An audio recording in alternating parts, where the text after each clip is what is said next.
The moment you open your mouth to explain yourself, you have already lost. Picture it. The accusation lands, a subtle jab at a dinner party, a questioning of your competence in a meeting, a lover twisting your words. You feel the heat rise in your chest. The cortisol spikes. Your brain screams that you are being misunderstood, that the truth is being distorted, that you must correct the record immediately. So you speak, you clarify, you justify, you offer context. And in that exact second, you have handed them your throat. Because the world does not judge you by the truth of your words. It judges you by the desperation of your delivery. The one who explains is the one who submits. The one who defends is the one who accepts the other person's authority to judge them. Niccolò Machiavelli, the master of power dynamics, understood a brutal truth that modern society has tried to breed out of you. He knew that power is not about being right. It is about who holds the frame. And the moment you defend yourself, you step into their frame. You become the defendant in their courtroom. But what if you didn't? What if, when the attack comes, you did the one thing that terrifies a manipulator more than anything else? Most people go through life as emotional puppets. They are pulled by the strings of other people's opinions. Someone frowns, they apologize. Someone accuses, they explain. They live in a constant state of reactive defense, trying to prove they are good, smart, or worthy. It is a miserable way to exist. It is a slow suffocation of the soul. But there is a different way, a way of moving through the world that is so detached, so sovereign, and so psychologically impenetrable that insults do not just bounce off you. They dissolve before they even touch you. This is not about being cold. It is not about being arrogant. It is about a fundamental shift in where you derive your reality. Today, we are going to dissect the psychology of the non-defense. We are going to look at why your biology betrays you in these moments, and how to override it with a strategy that Machiavelli would have whispered to a prince. I am going to show you how to flip the power dynamic instantly, how to make the attacker doubt their own sanity, how to use silence not as an absence of noise, but as a weapon of mass destruction against someone's ego. But be warned. This requires you to kill a part of yourself that you have been feeding since you were a child, the part of you that begs to be understood, the part of you that needs permission. If you can kill that need, you become dangerous. You become untouchable. Let's begin. So, why do you do it? Why, when someone challenges you, is your first instinct to provide evidence of your innocence? It starts in childhood. Think back. When you were 5 years old and a parent or a teacher accused you of something, what was the only way to escape punishment? Explanation. I didn't break it, it fell. I didn't hit him, he hit me first. You learned that authority figures hold the power of judgment. And you learned that your survival depended on convincing that authority figure that you were good. The problem is, you grew up, but your psyche didn't. You are walking around the world projecting that authority figure onto everyone you meet. Your boss, your partner, the stranger on the internet, even your enemies. When you defend yourself against someone, you are subconsciously saying, "You are the judge, I am the child. Please accept my plea so I can feel safe again." It reeks of weakness. And human beings, primal as we are, can smell that scent of submission from a mile away. Machiavelli wrote, "It is much safer to be feared than loved." Now translate that to modern social dynamics. It is much safer to be respected than understood. When you rush to defend, you are prioritizing being understood over being respected. You are saying, "Please get me. Please see my intent." But a king does not explain his decree to the peasant. A lion does not explain its hunt to the gazelle. The moment you start rambling, giving reasons, showing texts, bringing up past events to prove your point, you have signaled that your internal stability depends on their agreement. You have given them the key to your house. And once they have that key, they can trash the place whenever they want. This is the trap of the validating self. You believe that if you just explain it clearly enough, they will say, "Oh, I see now. You are right. I was wrong. How often does that actually happen? Almost never. Because the attack was never about the facts. It was about the power. They didn't accuse you because they wanted the truth. They accused you to see if you would jump. And you jumped. The first step to becoming untouchable is to realize that the courtroom does not exist. There is no judge. There is no jury. There is only you and your perception of reality. When you stop treating other people like judges, their accusations stop sounding like sentences. They start sounding like opinions. And opinions are just noise. So, what happens when you don't jump? Imagine the scenario. Someone throws a verbal spike at you. You're being incredibly selfish right now. The old you would say, "No, I'm not. I did X, Y, and Z for you yesterday. I'm just tired, defensive, weak, reactive."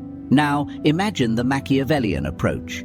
They say, "You're being incredibly selfish right now." You look at them, you hold eye contact, you don't blink, you keep your face completely neutral. You let the silence hang in the air for 3, 4, 5 seconds. Do you know what happens in that silence? It is a psychological vacuum. The human brain is terrified of silence during a conflict. It signals a rupture in the social fabric. It signals that the other person is not playing the game. When you stay silent, you are mirroring their energy back at them. You are forcing them to sit in the tension they created. Usually, they will start to crumble. They will speak again to fill the void. I mean, you're not always selfish, but just right now. Why are you looking at me like that? They start defending themselves against your silence. The power has flipped. This is the grey rock method taken to a weaponized level. You become a void. A void cannot be attacked. You cannot punch mist. You cannot cut water. By refusing to provide the resistance of a defense, you cause their attack to pass right through you and unbalance them. This requires immense internal control, because inside, your ego is screaming. Fight back. Say something clever. You must leash that dog. Machiavelli knew that the most powerful person in the room is the one who cannot be read. If you defend, you reveal your values. You reveal what hurts you. You reveal your buttons. "I'm not stupid," you shout. Now they know your insecurity is intelligence. "I'm not a bad person." Now they know your insecurity is moral standing. Silence reveals nothing. It is a dark mirror. And when they look into it, they only see their own aggression reflected back. And it makes them uncomfortable. It makes them feel judged. Which is ironic, because you haven't said a word. Sometimes silence is not enough. Sometimes the situation requires words, but never defensive words. If you must speak, you never push back against the force. You pull it. You use the aikido of conversation. There is a concept in dark psychology called agree and amplify. It creates a state of cognitive dissonance in the attacker. If someone accuses you of something absurd, defending yourself validates the absurdity. It suggests the accusation is serious enough to warrant a response. Instead, you lean into it. You exaggerate it until it becomes a caricature. Attacker. You are so obsessed with money. You're greedy. Defensive. You. No, I'm not. I just want to provide for my family. Boring. Predictable. Weak. Machiavellian. You caught me. I actually swim in a vault of gold coins like Scrooge McDuck every Tuesday. It's terrible for my back. You say it with a flat face or a slight amused smirk. What have you done here? You refused to be insulted. You proved you are not insecure about the topic. You turned their serious attack into a joke. You established that you are the one framing the reality, not them. This strips the attacker of their weapon. They wanted to hurt you. Instead, you took their knife and started peeling an apple with it. It signals amused mastery. Amused mastery is the ultimate state of high status. It is the attitude of a parent watching a toddler throw a tantrum. You don't get angry at the toddler. You don't argue with the toddler. You are amused by the drama because you know you are safe. When you defend yourself, you are getting down on the floor and screaming with the toddler. Don't do that. Stand up, look down, smile. Robert Greene, in the 48 Laws of Power, talks about Law 25, recreate yourself. Part of that is refusing the identity others try to thrust upon you. When they label you, they are trying to put you in a box. If you fight the box, you are still interacting with the box. If you mock the box, you dissolve it. You're arrogant. I prefer the term charmingly confident, but sure. You don't care about anyone but yourself. I'm working on it. I'll add you to the list of people I care about next year. It is savage, it is dismissive, and it is incredibly attractive. Why? Because it shows you are whole. You do not need their validation to know who you are. A person who knows they are generous laughs when called stingy. A person who knows they are smart laughs when called stupid. If you are defending, it is because deep down, you fear they might be right. And that is the shadow work you must do. Let's go deeper into the philosophy of the interaction. Every conversation has a meta-structure, a hidden architecture. In a conflict, there is usually a judge and a defendant. The judge asks questions. Why did you do that? What were you thinking? Who do you think you are? The defendant answers, I did it because I was thinking that. Whoever is asking the questions holds the power. Whoever is answering is losing status. The most lethal Machiavellian trick is to simply refuse the role of defendant and seize the role of judge. You do this by answering a question with a question, or by analyzing their behavior instead of your own. Them. Why are you always so late? Defensive. You. There was traffic and my alarm didn't go off. Losing. Machiavellian. You. Why does my arrival time affect your mood so deeply? Boom. Do you see the shift? Suddenly, we are not talking about the clock. We are talking about their emotional stability. We are talking about their reaction. You have put the spotlight back on them. Them. You're being ridiculous. Machiavellian. You. What makes you feel the need to use labels like that to get your point across? You are psychoanalyzing them in real time. This is infuriating to a manipulator. They want you on your back foot. Instead, you are walking around them, observing them like a specimen in a jar. It's interesting that you perceive it that way. Does saying that make you feel better? You seem very invested in this. These phrases are shields. They acknowledge the sound coming out of the other person's mouth, but they do not accept the content.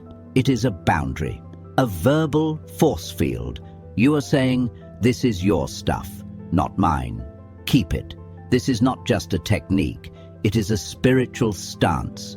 It is the realization that other people's perceptions of you are none of your business. Their anger is their problem. Their disappointment is their responsibility to manage. When you defend, you are trying to carry their emotional baggage for them. You are trying to fix their feelings. Stop it. Let them carry their own weight.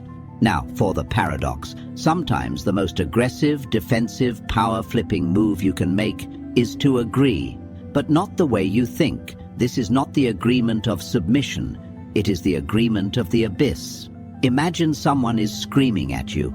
They are listing your flaws. They are trying to provoke a fight. You look them in the eye and say, calmly, you're right.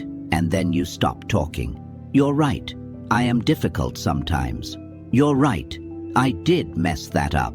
This is the fogging technique. When you throw a rock into a fog bank, what happens? Nothing. No thud. No rebound. It just disappears. When you agree with an attacker, you steal their momentum. They are pushing against a door, expecting it to be locked. When you open the door, they fall on their face. They want a fight. They want resistance. Resistance validates their anger. Agreement neutralizes it. But here is the nuance. You must agree with the truth in their statement without accepting the shame they are trying to attach to it. There is a difference between admitting a mistake and accepting a character assassination. You messed up this report. You're incompetent.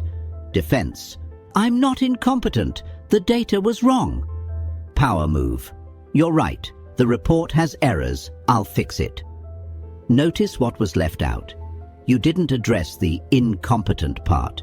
You ignored the insult and addressed the fact. You took ownership of the action, but not the identity. This signals immense confidence. Only a person who is secure in their competence can admit a mistake so easily. Insecure people fight to the death to prove they didn't make a mistake. Secure people say, "Oops, my bad," and move on. Machiavelli would call this disarming the enemy. If you lay down your sword, they look foolish holding theirs. It takes the wind out of their sails. It makes them look hysterical, and you look grounded. And in the long run, history is written by the grounded. None of this works if it is just a tactic. If you are using these lines but your voice is shaking, or your eyes are darting around, or your energy is screaming, "Please like me," it will fail. Dark psychology is 20% words and 80% non-verbal frame. You have to build the internal architecture to support the silence. This brings us back to the shadow. Why does it hurt when they attack you? Because they are touching a wound that is already there. If I tell you, you have green skin, you won't get mad. You'll think I'm crazy. You won't defend yourself. You'll laugh. But if I tell you, you are a failure, and you defend yourself, it's because a part of you suspects I might be right. The ultimate defense is not a verbal technique. It is self-knowledge. It is looking into your own darkness, owning your own flaws, and accepting your own shadow. When you know you are capable of selfishness and someone calls you selfish, you say, "Sometimes, yes." When you know you are capable of cruelty and someone calls you cruel, you say, "I can be." You cannot shame a man who has already accepted himself. You cannot expose a woman who has nothing left to hide. This is what it means to be untouchable. It means you have integrated the parts of yourself that others try to use against you. You become transparent. The light passes through. The arrows pass through. You are no longer a fortress that needs defending. You are the wind. So here is the challenge. For the next 7 days, you are going to play a game. The game is called No Defense. No matter what happens, no matter how small the accusation, you are forbidden from explaining yourself. If you are late, say, "I'm late." Do not give the reason. If you spill the coffee, say, "I spilled the coffee." Do not blame the cup. If someone misunderstands you, let them misunderstand you. Sit in the fire of that discomfort. Feel the urge to fix it, to manage their perception, to be the good guy. And let that urge burn to ash. Watch what happens to the people around you. Watch how they react when you stop playing the game. You will see confusion, then respect, then a strange kind of magnetism, because people are drawn to certainty. And nothing screams certainty louder than a person who does not need to explain why they exist. You are reclaiming your energy. You are plugging the leaks in your soul. You are stepping out of the role of the child and into the role of the sovereign. The world will try to pull you back. It will try to bait you. It loves a reaction. Don't give it one. Keep your mystery, keep your power, keep your silence. If this philosophy resonates with the darker, deeper part of your mind, the part that is tired of performing for others, then you know what to do. Subscribe. But not because I asked you to. Subscribe because you are done being a prey animal in a world of predators.